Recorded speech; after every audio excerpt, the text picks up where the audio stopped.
지난 3년 동안 코로나19 때문에 선교 문이 닫혔는데 또 우리 교회에서 작년 연말에 또 연초에 결정해서 연초에는 갈 수 있을까 그런 의문과 그런 의심도 있었지만 또 의외로 이번에는 가야 된다. 이번 여름에는 더 이상 지체할 수 없고 가야 된다. 그런 여러분들에 해서 협력해서 2월부터 3월부터 해서 계속 준비하는 가운데도 정말 감사드립니다. 우리 주중에 제가 나중에 알아봤더니 비즈니스 하시고 직장 생활하고 다 아이들도 돌봐야 되고 바쁘고 분주한데도 저녁 늦게까지 뭐 쇼핑도 하셔야 되고 또 서로 멤버들끼리 밤 12시까지 전화하면서 이걸 구입하면 어떠나 이걸 준비하면 어떠나 하라는 그런 이야기들이 많이 있습니다.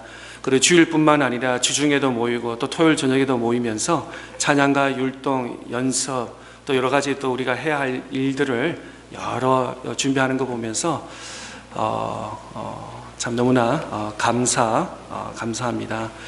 또 잠시 한 3년 동안은 잊어버렸는데 우리가 너무나 익숙하면은 미국 생활이 얼마나 편안한지 좋은지 해외를 한번 떠나봐 보면은 아마 여러분 다 느낄 것입니다. 그래서 개인적으로 우리 팀들 또 아이들도 그렇지만 정말 우리가 미국에 있다는 것이 얼마나 은혜고 얼마나 축복이고 또 미국의 많은 도시 가운데도 차타누가 어떤 도시예요? 강이 있습니다. 산이 있습니다. 또 나름대로 소도시지만 여러 가지가 이렇게 편리하게 되어 있는 그런 것이고 더 나아가서 우리 믿음의 교회가 있다는 것이 얼마나 감사한지 또 믿음의 성도들을 이렇게 함께 예배 드리시고 믿음의 여정을 같이 걸을 수 있다는 것이 얼마나 감사한지 오늘 아침에 집에서 교회까지 운전하는데 얼마나 아름다운지 일주일만 갔다 왔는데 신호등이 있는 게 얼마나 감사한지 몰라요. 보니까 신호등이 별로 없어요. 스탑 사인이 별로 없어요. 그러니까 도로가 어떻습니까? 그 다음에 도로가 이렇게 얼마나 은혜스럽게 포장이 잘 되어 있는지 거기는 포장된 것보다 비포장대가 더 많아요. 그냥 쾅쾅쾅 뭐 그냥 이런 거. 그 다음에 시도 때도 없이 비가 오고 소나기가 오고 미국 집은 다 대다수가 그 나무집이라서 그냥 비가 오든 뭐 별로 이렇게 느끼지 못하는데 그는 새 철판이에요. 콘크리트에다 새 판이니까 아침부터 저녁 늦게까지 덥고 또 휴밀하고 또 비가 오니까 그냥 따다다닥 그런 소리 때문에 새벽에 잠도 못하고 그런 환경인데 저 빼놓고는 다 너무 은혜스럽게 잘 한 것 같아요. 저는 오히려 팀들한테 좀 죄송한 마음도 있고 아이들 또 이렇게 생활해서 그냥 또 어렵지 않을까 하는데도 너무나 또 그게 우리가 있는 기숙사는 또 물이 좋지 않아서 치까 하는 것도 따로 내려가서 물을 가지고 이렇게 해야 되고 그래서 제가 토요일 날 어제 집에 와서 부엌에 가서 물을 가져오는 거에서 왜 내가 이러지? 그럴 만큼인데 정말 다시 우리 미국에 살고 이렇게 지낸다는 것이 다시 한번 저도 눈물이 날라 그러네. 정말 은혜고 축복인 것을 다시 한번. 그래서 제가 지난주에도 우리 그 노아 방족하면서 5년 안에 한번 갔으면 좋겠다고 저렇게 우리 성도님께 챌린지했는데 우리 성도님들도 기회가 되면은 꼭 한번 어린 외국에 가서 정말 내 현 주소가 얼마나 은혜고 감사한지 그냥 가만히 서 있어도 아마 우리가 체험하고 느낄 수 있는 그런 은혜가 될 줄 믿습니다. 너무나 우리가 은혜롭고 감사하게 살고 있는데 그걸 잊어버리고 당연하듯이 살고 있는데 정말 비행기 타고 2-3시간 벗어나면은 정말 우리 집사님들 같으면 한국의 1960년도 혹은 1970년도에 뭐 그냥 동네 그냥 개들이 지나가고 그냥 뭐 그런 그다음에 밤에 갔더니 누가 음악을 얼마 틀지 밤 10시까지 음악 틀고 또 개들 또 닭들 소리를 지르니까 잠도 못 자고 그런 연약한 환경 속에서도 우리 팀들 정말 주어진 사역들을 잘 감당할 수 있어서 너무나 감사하고 또 우리 성도님들 또 기도로 또 협력해 주셔서 너무나 감사합니다. 감사드립니다. 예수님께서 이 세상에서 한 가지 사명으로 오셨습니다. 그것은 온 인류를 죄를 대신하여 십자가에 죽으시려 오셨습니다. 예수님은 이 세상에 십자가에 못 박혀 죽으시려 오신 것이죠. 그리고 그 일을 성취하셨습니다. 그 외에 해당에서 가르치시고 병든 자를 고치시고 또 천국 복음을 전하셨습니다. 그러나 예수님의 사명은 온 인류를 죄를 위해서 대신하여서 십자가에 죽으시려고 이 땅에 오셨습니다. 그리고 예수님께서는 복음서에 보면은 교회, 에클레시아, 교회, 철치라는 단어를 2번밖에 사용하지 않으셨습니다. 우리가 잘 아는데도 마태복음 16장 18절의 말씀에 보면은 또 내가 내게 이르노니 너는 베드로라 내가 이 반석 위에 내 교회를 세우리니 음부의 권세가 이기지 못하리라. 또 마태복음 18장 17절에는 만일 그들의 말도 듣지 않거든 교회의 말하고 교회의 말도 듣지 않거든 이방인과 세리와 같이 여기라. 예수님께서는 복음서에서 많은 말씀을 가르치고 많은 기적들을 이루셨는데 교회, church, ecclesia라는 단어는 2번밖에 기록하지 않았다는 엄청난 사건이 여기에 기록되고 있고, 그러면 예수님께서 이 땅에서 어떤 말씀을 많이 하셨냐? 예수님께서는 하나님의 나라, the kingdom of God, 바셀리아 투 데투, 바셀리아 하나님의 나라에 대해서는 계속 선포하신 것을 보게 됩니다. 마태복음과 또 복음서의 말씀에 보면은 베살리아 투 데후라는 하나님의 천국에 대해서는 바로 62번이나 사용하신 것을 보게 됩니다. 그러나 더 귀한 것은 제자들 혹은 disciples 이런 말은 294번 이렇게 엄청나게. 그러면은 우리가 한번 종합적으로 생각하면 예수님께서 이 땅에서 교회를 세우기 원하셔. 당연히 우리가 교회를 통해서 하나님의 영광을 드리고 하나님의 말씀을 선포하고 구원받는 자가 날로 증가하는 게 당연히 맞습니다. 또 더 나아가서 우리의 영원한 하늘나라의 소망을 두는 하나님의 나라 천국에 대해서, 그러나 이 땅에서 예수님께서 이 땅에 오신 길을 인류의 죄를 대신하여 죽으신 것처럼 예수님께서 이 땅에 제자들을 만드시려고, 제자들을 세우려고 이 땅에 오신 것을 우리는 예수님의 단어 선택에서 우리는 배울 수 있을 것입니다. 오늘 본문은 예수님께서 십자가에 죽으시고 부활하시고 제자들에게 나타나서 마지막으로 명령하신 말씀이 오늘 본문 16장에 기록되어 있습니다. 한 16절 말씀 읽겠습니다. 11 제자가 갈릴리에 가서 예수께서 지시한 산에 이르러. 우리가 지휘학에서 배운 것처럼 예수님의 제자는 12명입니다. 12명인데 오늘 본문 16절에서는 11명이라고 기록되고 있습니다. 누가 빠졌죠? 바로 가룟 유다. 그는 예수님의 제자로 시작했습니다. 시작은 잘한 사람입니다. 그러나 가룟 유다는 끝을 잘못 맺은 사람입니다. 많은 사람들이 시작은 잘하는데 끝을 시작하고 하다가 어느 정도 시작하면 그냥 포기하고 낙심하고 좌절하고 그냥 다른 길로 가는 그런 일이 있다는 거죠. 그러나 끝을 잘못 맺은 경우가 참 많이 있다는 것입니다. 그는 사탄의 유혹에 빠져 예수님을 팔게 되었고 그 결과 자기 자신이 자살을 하게 되었습니다. 왜 그렇게 되었습니까? 첫째, 그는 교만했습니다. 그는 3년 동안 예수님을 따랐지만 예수님의 말씀과 행동에 순종하지 않고 그런 말씀과 행동에 동의하지 않았다는 것입니다. 그는 교만하였습니다. 내가 잘났다. 자기 의견과 자기 생각이 많은 사람 있습니다. 우리가 왜 예배를 드립니까? 또 예배 때마다 하나님의 말씀을 강단에서 선포하고 말씀을 듣고 또 우리가 제자 성경 공부라든지 성경 공부하는 이유가 뭐냐면 신앙이라는 것은 내 생각과 내 마음과 내 의지를 더 확정하는 것이 아니라 오히려 그 마음을 점점 다스리고 작아지게 하고 요한복음 3장 31절 말씀처럼 내 안에 있는 예수 그리스도가 더 강해지고 나 자신이 더 작아지는 것이 신앙의 여정인 것입니다. 신앙의 훈련인 것입니다. 교회 신앙생활 5년, 10년, 20년, 50년 했는데도 내 생각과 내 방법과 나를 주장하는 것은 오히려 잘못된 신앙이겠습니다. 오히려 하나님의 말씀대로 순종하고 예수님께서 말씀하시고 명령하신 대로 순종하는 것이 올바른 신앙의 모습인 것을 말씀하고 있습니다. 또 가룟 유다는 비판적이었습니다. 사고와 의지가 언제나 부정적인 사람이었습니다. 또 중요한 것은 마지막으로 가룟 유다는 야망이 있었던 것입니다. 예수님을 통해서 내가 한 자리 해보겠다, 더 금전적으로 돈을 어떻게 해보겠다, 여러 가지 있었습니다. 그래서 예수님의 제자로 시작했지만 끝은 결국 좋지 않는 결과를 더 나아가서 예수 그리스도를 팔아버리는 그런 결과가 있었습니다. 또 11절 말씀에 또 다른 사실은 어떤 걸 찾냐면 예수님께서 죽으시고 부활하시고 예루살렘에서 부르지 아니하시고 갈릴리로 예수님께서 제자들을 부르셨다는 것입니다. 예루살렘을 부르지 아니고 갈릴리로 부르신 아주 깊은 의미가 또 여기에 있습니다. 사실 예루살렘은 예수님께서 기독교에서 어떻게 보면 아주 중요한 장소인 것입니다. 모든 기독교의 예수님의 탄생부터 시작해서 예수님께서 죽으시고 또 승천하시고 또 기독교의 어떤 핵심이고 중심이 바로 예루살렘인데, 예수님께서는 부활하시고 승천하시고 제자들을 예루살렘으로 부르지 아니하시고 갈릴리로 부르셨던 것입니다.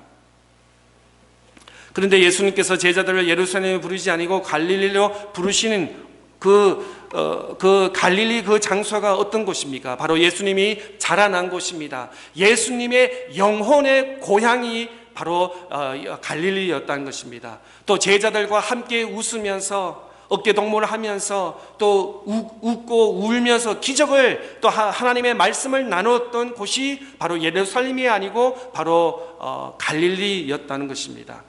우리 성도들 같으면은 나의 사업장, 나의 직장이 예루살렘이라면은 나의 스윗홈, 매일 저녁마다 가족들하고 아이들하고 시간을 보내고 웃으면서 뒹굴면서 하고 있는 것이 바로 갈릴리라고 말할 수 있는 것입니다. 우리 모두에게도, 우리 오늘 신앙생활하는 우리 모든 믿음의 성도들에게도 갈릴리가 필요할 줄 믿습니다. 일을 하고 사역하고 할 예루살렘도 필요하지만 더 엄밀히 말하면은 갈릴리, 영혼의 고향, 영혼의 안식처가 우리 갈릴리인 줄 믿습니다. 저는 이번에 단기 선교 가면서 책 2권을 가져갔습니다. 2023년 6월달 목회와 신약을 가져갔는데 또 해필이면 또 6월 주제가 다 선교였어요. 그래서 부분적으로 이렇게 선교에 대해서 많은 인사이트를 잊게 되고, 또 목요일날 오후에는 제가 좀 개인 시간을 가지면서 기숙사에 있으면서 나는 선교에 목숨을 걸었다, 돌아가신 우리 하용주 목사님 책을 하면서 많은 선교에 대해서 인사이트와 은혜를 많이 배웠게 되었습니다. 모르겠어요, 우리 성도님들은 남편 출근 보내시고 또 아이들 학교 보내고 지금은 방학이지만 그러면 다이닝 테이블에서 그냥 땀을 한번 닦으면서 커피 한 잔 하면서 잠시 하늘을 바라보는 그 순간이 될 수도 있고, 모르겠어요, 여러분의 사무실이 될 수도 있고, 또 어떤 차를 타면서 어떤 찬양을 들으면서 은혜가 시간이 되는 장소와 시간과 방법은 다르지만 여러분의 나름대로 갈릴리가 있을 줄 믿습니다. 어떤 권사님 집에 가봤더니 펜트리라고 그러죠. 부엌에 조그만 그 음식을 저장하는 방을 그냥 골방, 기도방으로 늘었더라고요. 그래서 낮은 책상, 한국 밥상하고 그게 반석에다 성경책하고 십자가가 있으면서 매일 아침마다 저녁마다 기도하는 그런 장소. 제가 대학 때부터 좋아하는 찬양인데 Jesus You Are Lord 같은 찬양인데, Jesus You Are Lord, Send Your Holy Spirit, Jesus You Are Lord. 제가 계속하니까 누가 나가려고 그러네. 끝이겠습니다. 아닙니다. 예, 아마 찬양도 그럴 거예요. 어떤 여러분의 특별히 좋아하는 찬송가가 있을 수도 있고 프레이즈가 있을 수도 있고, 또 이번에 제가 오늘까지도 지금 제 귀 소리에 자꾸 스페니시 찬양이 들려요. 완전히 그 직둥이 되어서 계속 단어는 잘 모르는데 그냥 그 비트라든지 음악이 자꾸 들리는데, 아마 여러분의 어떤 특별히 또 성경도 그렇습니다. 좋아하는 성경 구절이 있을 거예요. 늘 그걸 묵상하고 읽으면은 하나님께서 주시는 능력과 힘을 체험할 수 있는 그런 것이 있을 것입니다. 해변가를 다니면서 제자들과 함께 말씀을 나누면서 병든 자를 고치시며 약한 자를 일으키며 세우시며 연약한 자를 격려해 주시고 우리 예수님을 갈릴리에 다시 보게 되었다는 것입니다. 예수를 믿는 구원의 기쁨, 죄의 용서함, 용서받은 기쁨, 하나님의 자녀가 된 감격을 경험할 수 있는 곳, 바로 그곳이 예수님의 갈릴리였습니다. 예루살렘의 사역 사건 중심이라고 하면은 갈릴리는 바로 내면적으로 영적인 고향에 같은 곳입니다. 예수님께서 사건 중심의 예루살렘으로부터 제자들을 부르시지 아니하시고 영적인 변화의 고향 같은 갈릴리를 택하여서 제자들에게 제2의 탄생이 있게 하시고 제2의 사명을 맡기시는 것을 바로 예수님은 부활 이후에 제자들을 이 예루살렘이 아닌 갈릴리로 부르셨다는 것을 보게 됩니다. 갈릴리들은 제자들에게 어떤 경험을 했습니까? 오늘 본문 17절 말씀에 예수를 배웠고 경배하나 아직도 의심하는 사람들이 있더라. 갈릴리에서 일어난 사건은 예수님을 만난 사건입니다. 예수님을 만나는 사건보다 더 위대한 사건이 어디에 있겠습니까? 일보다도 더 중요한 것은 예수님을 만나는 것입니다. 봉사보다도 더 중요한 것은 예수 그리스도를 만나는 것입니다. 예수님을 만날 수 있게 되기를 우리 모든 믿음의 성도들, 우리 교회 어린아이들부터 장년, 노년, 우리 모든 믿음의 성도들 다 예수 그리스도를 만날 수 있는 은혜와 축복이 우리에게 있으시기를 축복합니다. 제자들은 예수님을 만났습니다. 부활하신 예수님을 만나면서 예수님을 따라다니면서 어떤 한 자리 해볼까, 어떤 정치적으로 어떤 나의 야망을 어떤 키워볼까, 그런 것이 아니라 바로 부활하신 예수 그리스도, 인류 죄를 대신하여서 부활하신 예수 그리스도를 만나는, 지난 몇 주 전에는 우리가 부활절을 경험했습니다. 부활하신 예수 그리스도, 그냥 어떤 강의 잘하는 예수님, 또 뭐 어떤 역사를 잘 아시는 예수님, 그것이 아니라 바로 하나님의 아들 예수 그리스도, 그 다음에 인류 죄를 대속하여 주시고 구원의 길이 바로 예수님의 나는 길이요 진리요 생명이라는 그 예수님의 말씀을, 예수 그리스도, 부활하신 예수 그리스도를 만나는 은혜와 감격과 기쁨이 있는 저와 여러분 될 수 있기를 바랍니다. 우리가 잘못하면 예수 믿는 분이 어떤 분입니까? 아무런 영향력이 없는 그런, 나의 성격 하나도 고칠 수 없는 예수 그리스도, 인격 하나도 고칠 수 없는 예수 그리스도라면 교회를 오래 다녔다 하더라도 기도는 많이 했는데, 수십 년 성경을 읽었고 기도는 많이 했는데 변화가 없습니다. 역사가 없습니다. 그런 것이 아니라 바로 부활하신 예수 그리스도를 경험하고 부활하신 예수 그리스도를 만나고 나는 길이요 진리요 생명이라는 그 확신을 가지고 우리가 담대히 나아갈 수 있는 저와 여러분 될 수 있기를 바랍니다. 고린도전서 10장 13절 말씀에 이렇게 기록되어 있습니다. 사람이 감당할 시험 밖에는 너희가 당할 것이 없나니 오직 하나님을 믿부사 너희가 감당하지 못할 시험 당함을 허락하지 아니하시고 시험 당할 쯤에 또한 피할 것을 내사 너희로 능히 감당하게 하시느니라. 그렇습니다. 우리 하나님께서 얼마나 섬세하시고 선밀하신지, 우리가 감당할 수 없는 것을, 그런 시험을 덤비지 아니하시고 늘 우리를 예비해 주시고 또 옳은 길, 선한 길로 늘 하나님께서 형통케 해 주시고 인도해 주시는 하나님의 손길을 우리는 볼 수 있는 것입니다. 예수님을 만났을 때 제자들은 두 가지 반응이 있었습니다. 17절 말씀, 예수를 배웠고 경배하나 아직도 의심하는 사람들이 있더라. 두 가지 반응이 있습니다. 한 사람은 무릎을 꿇고 예수 그리스도가 말씀하신 그대로 죽으시고 부활하신 예수님 앞에 경배한다는 것이 무엇입니까? 이제는 다 포기하고 주는 그리스도에서 살아계신 하나님이라는 것을 확증하는 것이고, 또 어떤 제자들은 의심했어요. 아니 며칠 전에 3일 전에 죽었는데 어떻게 다시 내 앞에, 눈에 앞에, 이 꿈인가 상신인가 라는 헷갈리는 그런 반응이 있었다는 것입니다. 예수를 배웠고 경배하나 제자들의 첫 번째 반응은 경배였습니다. 이것은 부활하신 예수님을 뵙고 그 자리에 엎드려 발을 붙잡고 경배하던 여자들과 같습니다. 부활하신 예수님을 목격한 순간 상상할 수 없는 기적의 현장 앞에서 무릎을 꿇고 주님, 당신은 주님이십니다. 오늘 또 살아계셔서 나의 주인이십니다. 라는 제자들의 반응이었습니다. 또 다른 반응은 바로 의심하는, 제자들 가운데도 3년 반 이상 예수님과 따라다녔는데도 의심하는 제자들도 있었습니다. 그러나 우리는 여기서 놀라운 사건을 하나 더 발견하게 됩니다. 예수님의 태도인 것입니다. 예수님은 의심하는 제자들을 가르치면서 손가락질하면서 너희들 아직도 정신 못 차리고 나를 믿지 못하느냐라고 야단치지 아니하시고 그 모습 그대로 예수님은 받아들이는, 우리의 믿음 분량대로 우리가 믿음이 작을 때는 하나님께서 이만큼 보여주시고, 또 믿음이 크고 할 때는 이만큼 하나님께서 많이 나타나여 주시고 보여주시고, 그런 하나님은 굉장히 디테일하시고 섬세하시고 우리의 속마음까지도 다 아시는 그런 하나님인 줄 믿습니다. 이 제자들이 언제 변화받았습니까? 지난 주일날 우리가 오순절 주일날을 셀러브레이션 한 것처럼 오순절 날 그들은 마가 다락방에 두렵고 떨림 속에 있었는데, 기도하는 가운데 말씀을 묵상하는 가운데 성령께서 강하게 역사하셔서 오순절 날 그들에게 성령의 감화, 성령의 역사가 일어나셔서 이제는 두려움과 어떤 무서움 이런 게 다 사라지고 그들에게 믿음과 담대함이 그들에게 있었던 것입니다. 사랑하는 성도 여러분, 우리 가운데도 좀 부족함이 있습니다. 의심이 있을 수 있습니다. 보지 못한 것을 본다는 것이 얼마나 괴롭고 힘듭니까? 그런데도 두려움 말고 안심하십시오. 하나님은 기다리시고 참으시고 인내하시고 함께 하시는 그 하나님인 줄 믿습니다. 억지로 믿음이 없는데 그냥 옆에 사람 어깨 넘어서 흉내 내듯이 믿습니다. 불심이 있으면 불심이 있다. 이해가 되지 않으면 이해가 되지 않는다.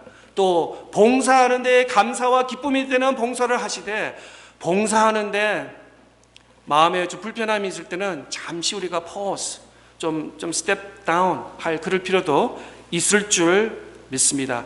성령께서 감동을 주시고 은혜를 주실 때, 그때 우리가 임할 때 불같은 성령의 역사가 일어날 줄 믿습니다.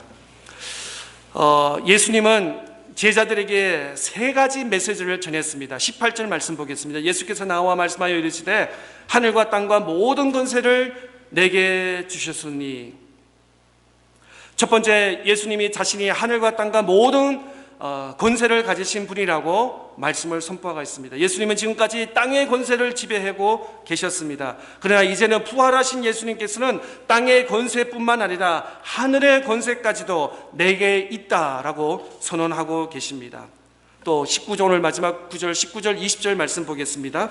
그러므로 너희는 가서 모든 민족을 제자를 삼아 아버지와 아들과 성령의 이름을 세례를 베풀고 내가 너희에게 분부한 모든 것을 가르쳐 지키게 하라. 볼지어다 내가 세상 끝날까지 너희와 항상 함께 있으리라 하느니라.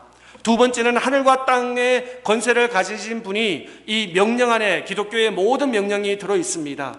이 명령 하나를 우리의 일상에 성취하도록 하나님의 뜻을 다 이루는 것입니다. 이 명령은 두 가지인데 이 성경의 전체를 요약할 수 있는 명령인 것입니다. 인간이 감당할 수 없는 명령은 하늘과 땅의 권세를 가지신 분이 있으라고 명령을 하시고, 그래서 이 명령의 별명을 하나 붙여서 지상 최대의 명령이랍니다. Great Commission이라고 말씀하고 있습니다. 또 다른 의미는 이 명령을 의심하는 사람들에게 주었다는 것입니다.